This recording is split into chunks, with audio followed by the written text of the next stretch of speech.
The hardest thing that you'll ever do is push record or start that one little thing. Every single one of us has a desire in our heart throughout the day, and we don't write it down. And when we don't write it down, sometimes we lose it, and then we look back and we say, oh my gosh, look at this great idea that somebody else did. And we had it, but we didn't write it down. We didn't sit in it, and we didn't give ourselves the permission to move through it. A question that my pops would always ask me is something that we're going to be going over today with the corresponding proverb, the corresponding day, 3,000-year-old wisdom, and we're going to base it in that. And that was, are you trying or are you letting? And he would ask me this question all the time. He would say, boy, there's only one question you need to answer in your whole entire life. And I was like, well, what is that, Pops? He said, do you want your best or do you want God's best? And if you truly want God's best, which I would always try and say to him, like, yes, I want God's best. Then he would give me a scenario and I'd be like, wait. I don't want God's best anymore. I want my best. That is, if it wasn't turning out the way that I wanted it to. But he said to me all the time that when we seek God's best, it will completely expand our mind to what is possible as opposed to the finite thoughts that we have. And so I would always tell him, I want God's best. And then he'd say, well, what if, and then he would give me a scenario down the line and I would be like, well, then I would want my best. And he'd say, no, boy, you already chose. Well, once we make that decision, then we have to go through this. Are we trying? Or are we letting? Are we forcing things? I look at this on social media all the time, and I watch trends happen. And then I watch people's brands that the trend doesn't go with the brand, but they're doing that thing to be able to get views or reaction from people. And it's funny because if they would just allow or let the process happen, as opposed to trying so hard. And we've seen this all the time. So there's a kind of a way of going, or a way that I've seen that this kind of works with, are you trying, are you letting? First we read, then we write, and then we speak. So if we read and we fill our mind, we fill our heart with wisdom. I'm using Proverbs right now as an example, the corresponding proverb for the corresponding day. It's 3,000-year-old wisdom. And if you read that, it fills up your heart. When it fills up your heart, and then you start to write, the physical act of writing, you'll start to look at it and see it, and you'll read it through your mind. And I would even suggest read it out loud. And then finally, because our heart is so full, we've added the action to it. Now we could speak to people, and we could speak life. And that's nothing more than using their name in something specific that they did that was amazing. And I got so much life spoken to me yesterday, which was amazing. Now, before we hop right into Proverbs 12, which is the corresponding proverb for the corresponding day, I wanted to do a little commercial. And if you haven't got the book, which is The Vibe, this one here is a national bestseller. It's about 117 pages. What it covers is the fact that it's not the energy that you bring into the room. It's the way in which people feel when you leave that is your vibe. And when you take your heart set, which is your belief system, your mindset, which is your intentions, and your skill set, which is your actions, you align those, it creates an irresistible vibe. And then it doesn't matter about your product, your offering, or your price, because it's the way that people feel about it. And it helps you to be able to work through those things. And it has 5 components in it: culture, process and procedure or system, productivity, innovation, and the ability to adapt immediately. And I find that when you score yourself in all these areas, it's absolute. I mean, you can rise to a completely different level. People are constantly asking me, how can I support the podcast? This is how you can. If you don't have the book, get the book. If you already have it, get it for your organization, for your team. And another way is have me come in and speak on the vibe in your organization, which could work out amazing. Second thing is the merch. So we got the merch here. Let me show you. You got a whole thing there. Sweatshirts, hats, T-shirts, the whole 9, all the vibe. We love you.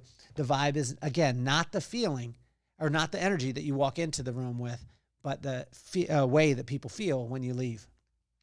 So it goes right in line with this, because how are you feeling about your situation right now? Are you trying or are you letting? And I can tell you this, most of the time, the way that you'll feel or people will feel around you when you're trying there's going to be strife. There's going to be pride that comes along with it. And I'm trying to do this thing and I'm not getting the result. And I've seen this so often in myself.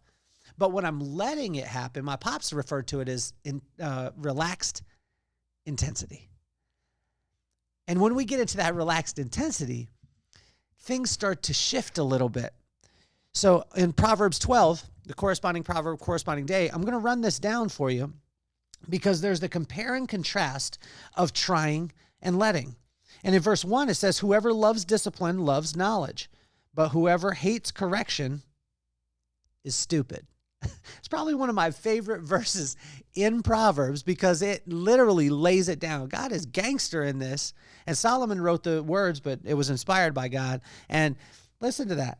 Whoever loves discipline loves knowledge, but whoever hates correction is stupid.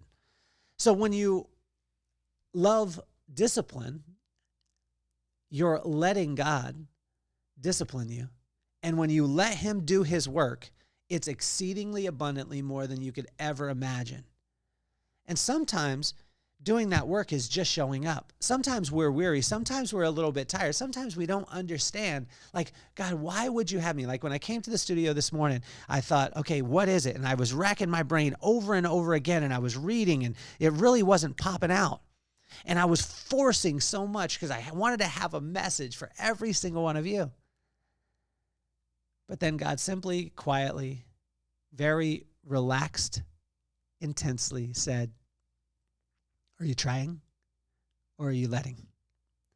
And here's 3 words, good, righteous, and noble. And it covers these in verses 2 through 7, verse 10, verse 12, verse 17, verse 19, verse 21, verse 22, and 26. And it hits on this quite a bit because what God is saying is like, good people obtain favor. That's verse 2 from the Lord. He condemns those who devise wicked schemes.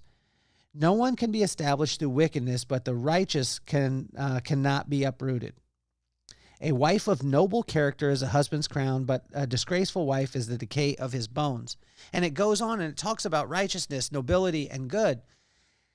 And all it is, guys, is that righteousness is right in the middle, and that righteousness is just being right with God. That means spending a little bit of time with him. And I came here to the studio to record again, and I was thinking, man, I'm going to blow them away. I got this message. I got that message. And God said, are you stepping in and trying it, or will you allow me? I just need you to show up. I need your attention. And then the coolest thing is God is the greatest PR agent in the entire world. You see, yesterday I got a message on LinkedIn from a guy named Scott Schmidt. And if you're out there, I want to thank you so much. He said, hey, man, I know you meet a lot of people, but in 2019, we met at a Sport Clips event that you spoke at. And I want to tell you that I really enjoyed it. I don't work for Sport Clips anymore. I work for Dutch Brothers and another company that has a bunch of different restaurants. And I just want to let you know that I submitted your name to the president of that company because I'd like you to come and speak on the vibe in our company. You see, God's the greatest PR agent. You never know where someone's from. You never know where they're going. You never know where you're going to meet up with them again. So just make a friend out of everyone and then allow God to do the work. It doesn't mean that you're not diligent, meaning that you do right work. And we're going to talk about that here in a second. But it means that you give room. This is what my mom said all the time, like give God room to bless you.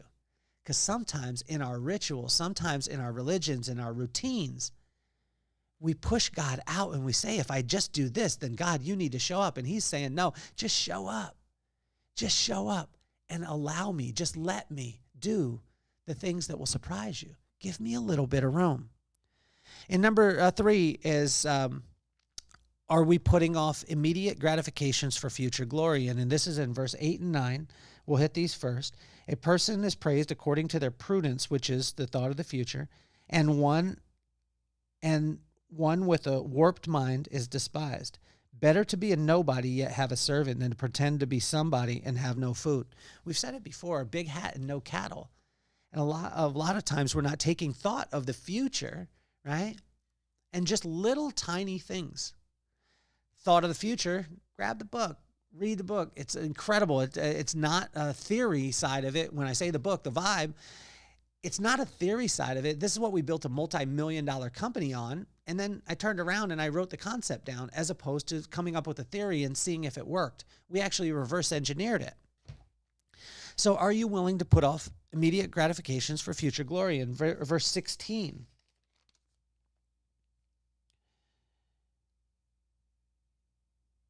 In verse 16, fools show their annoyance at once, but the prudent overlook an insult. In verse 28, it says, in the way of righteousness there is life, along the path is immortality. Are we willing to put off immediate gratifications for future glory? Are we trying? Are we letting? And then this is probably one of my favorite verses, which is Proverbs 12, verse 11, those who work their land will have abundant food, but those who chase fantasies have no sense. Are you working your land? See, God gave every single one of us a gift, and I believe that that gift is meant to bless other people. It's meant to speak life to people. But the only way that we can speak life to people is if we read, fill up our heart.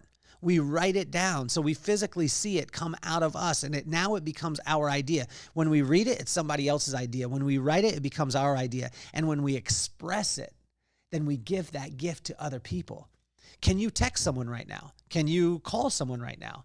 Can you email someone right now and just tell them how awesome they are? Yesterday in practice, it was amazing because there's a little guy named Jax, and a lot of times he has a hard time paying attention. And yesterday, sometimes I stay on him, I stay pretty strict with him. And yesterday, his hands were unbelievable. He didn't even have his gloves on, but he was catching everything. And I pulled him aside and I said, hey, at the end of the practice, we all do this and we all speak life to each other. This is a 6th grade team, 5th and 6th graders.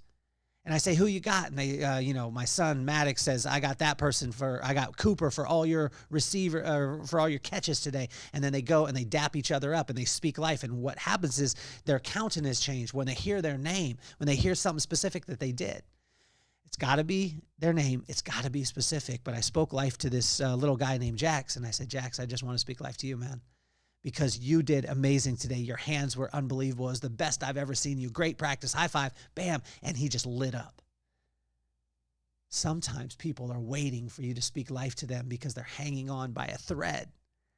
So imagine if we read, it's somebody else's ideas, whether it be Proverbs or a book that you read. I would suggest Proverbs, corresponding proverb, corresponding day. The reason why is because I like to go to wisdom, like 3,000-year-old wisdom. Wisdom is the right use of knowledge. That comes from the fear of God.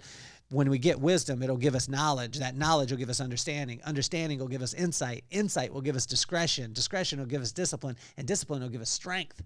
And that'll lead us right back to the fear of God or the respect of God. That's what I choose. But I want to fill my heart with that. I want to write it out. Then it becomes my idea. Now I want to speak that life to people. And that's when you start to see things happen at an incredible rate and more than you could ever imagine. Are you working your land? Verse number 24. So it says, diligent hands will rule, but laziness ends in forced labor. Diligent is just right work. Are you doing right work? And how do we know we're doing right work? By spending time with God and asking him, what would you have me to do? And that is just letting him do his thing. Number 6 is are you seeking wisdom? Are you seeking wisdom? In verse 25, anxiety weighs down the heart, but a kind word cheers it up. Anxiety weighs down the heart. How many of us are ridden with anxiety throughout our lives right now? We are thinking like, how am I going to do this? How am I going to do that? What am I going to do? And anxiety generally comes from trying and not letting. Imagine when you just let God do exactly what he would have to do today. But first we got to read, right? It's his ideas. It starts to impart, starts to fill our heart up. Our heart, right, starts to overflow. And when we overflow, our words are an overflow of our heart. So whatever you're saying is an overflow of your heart. So watch your speech today.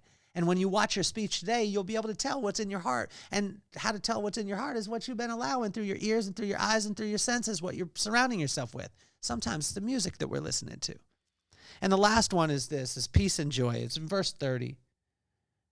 Oh, I wrote down verse 30. There's not even a 30 in here.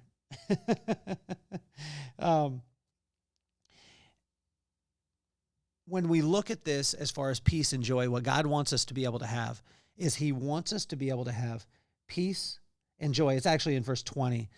Deceit is in the hearts of those who plot evil, but those who promote peace have joy. Peace is the art of letting God do his work. And joy is falling in love with your current circumstances and allowing magic to happen. You see, my pops would ask me this all the time. Are you trying or are you letting, boy? I only got one question for you that you need to answer in your whole entire life. That is, do you want your best or do you want God's best? And in that situation, for me, my answer was always the same. Oh, I want God's best, because I thought it's what I was supposed to say. But then my pops would call me to the table on that.